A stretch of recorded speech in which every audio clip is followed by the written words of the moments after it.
Let us introduce ourselves. We are a soon-to-be-started bookshop and publisher, and we have our first book nearly ready to publish that we think you might be interested in, along with some other stuff you might want to get your hands on. But before that, we want to tell you what we're about and why we want your cash. We, for one, don't really enjoy how a lot of the world works. Some of you will work for companies that are decent and treat you like actual human beings. A lot of you will work for the worst sort of business bellends who see the people they work with as a necessary inconvenience in order to make them some more cash. Here are what we think the roots of the problems are, and what rules we would put in place to stop people running, say, a bookshop and publisher turning into proper bellends. The first problem, as we see it, is that we have decided it's fine to have someone working for you full time without paying them enough to comfortably live on. That is unbelievable. In the UK, the minimum wage varies between £4.55 an hour if you're under 18, £6.30 between 18 and 20, £8.20 between 21 and 24, and a lofty £8.72 for 25 and up. The Living Wage Foundation have figured out that people need at least £9.30 to live on comfortably, and that goes up to £10.75 if you live in London.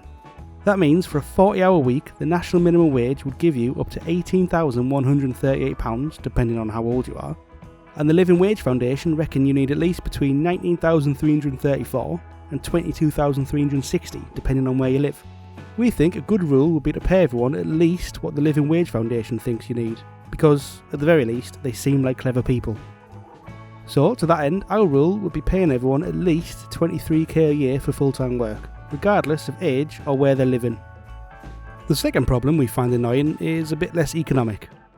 When you work in a job working for one of these bellends, it can be a touch utterly soul-destroying. No light at the end of the tunnel, just wall-to-wall boredom and unpleasant people. It would be nice, even for the people who don't mind their job but aren't exactly skipping to work every day, to have a bit of relief. So, a good rule would be to require said skipless workers to spend 4 days of a working week, or 80% of their hours, working in a bookshop. The other day should be spent writing a book, which the bookshop will help with and then publish for them.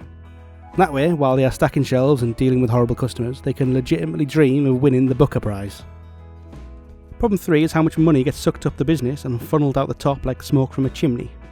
Not only is that depressing for the folk at ground level, but it makes for terrible businesses in precarious positions.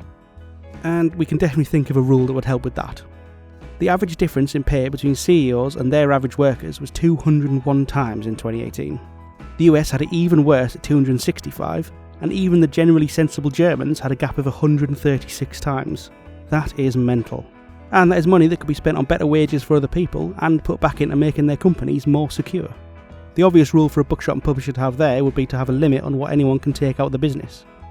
So nobody, no fancy CEO, no self-important entrepreneur, no managing director, no angel investor can take out more than 3 times what the lowest earner earns. That stops money leaving the company, and also means if someone with a fancy job title wants a pay rise, they will have to find some cash for other people first. Wouldn't that be nice? The final rule is more specific to this less and less hypothetical bookshop and publisher, but fits with the general theme of the other ones. We want to publish books as well as sell them, and we want to split the profit for any book we publish 50-50 with the author, no matter where we sell it or who we sell it to. We also want to give something to our customers, so we are going to give our author's book to you lot for free. Every time you buy a book from our website or bookshop, we will give you the option to pick a free ebook from one of our authors. Then, because it will be harsh not to, we will split the profit of the whole sale 50-50 with the author of your free ebook. And that brings us to what we are offering you today. We are going to try and set this bookshop and publisher up regardless, but we are turning to Kickstarter to make the start a little less difficult and the end a little less likely. So here's what we're offering. Firstly, every reward level will include 10 classic ebooks, and they will feature a specially written introduction with some background on the times they were written in and who the author was. More importantly, we have the first book we are going to publish, the first in a series of the history of Britain, Roman Britain, Celts, Caesars and Catastrophes, by Sam Wise. It's a history of the period the Romans were involved in our little island. Julius Caesar first turned up with a load of his friends in 55 BC, and they didn't finally leave until about 410 AD. That's about 456 years, or 20% of recorded British history, and if you're anything like us, before we got our hands on the book, we knew almost nought about it. The Romans were mental, and they didn't disappoint in Britain. It involves the great Julius Caesar embarrassing himself, some of the angriest natives in the known world, and the death of 2 actual Roman emperors in Yorkshire. And for anyone who is worried about getting a bit bored of just British history, for every chapter on Roman Britain, there is one on the Roman world at large, and that includes some proper mad stuff, like the year there were 4 emperors, Jesus doing his thing, and the death of a republic.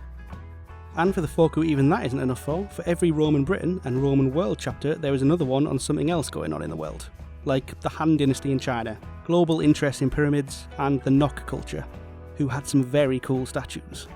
The whole book is written in a style that's good for someone with a bit of an interest in history but doesn't want to feel like they're studying for an exam. Go on, give it a go, you won't be disappointed. We're also offering subscriptions for ebooks and paperback versions of our first 10 books that we publish. We're aiming for at least one a month, so that should keep you entertained for a while. But you should read the project description for our grand plan and a mad stretch target that will give everyone a free ebook. Don't do it for us, do it because you're bored and need something to read anyway. Nice one, cheers.